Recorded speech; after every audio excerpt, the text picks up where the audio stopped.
Kin ga Rashida kamo idi ga zai sashi cikin kalbinki, cikin garin take ya fi kauna domin ke ce mai daki ne.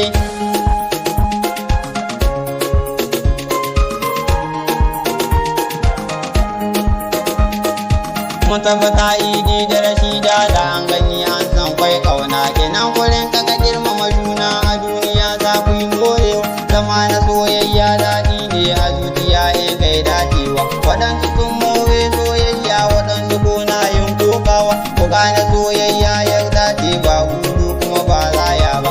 Allahu shi ya halitto soyayya kun babban lema ce.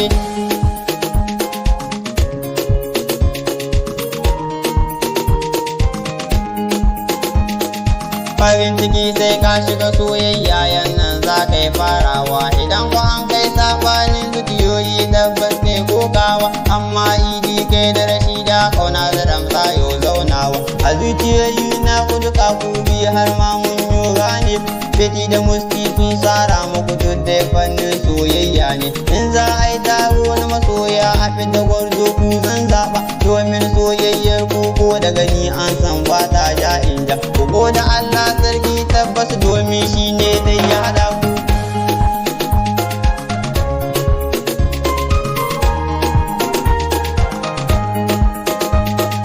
Kina da kyawu ga ku fahimta Rashida kin ga hali jari ne, ki kama idi hannu bibbi soyayya za ki nuna mai, ya shi kike daga bashi abinci ya ci sannan ki haɗa mai lemu, saboda shi fa masoyi tamkar bebe ne in dai mun lura, idan da ke shi ko ya yarda ba za a gashi ba ya far'a ba, in babu ke ko kin ga Rashida to idi ba zai murna ba.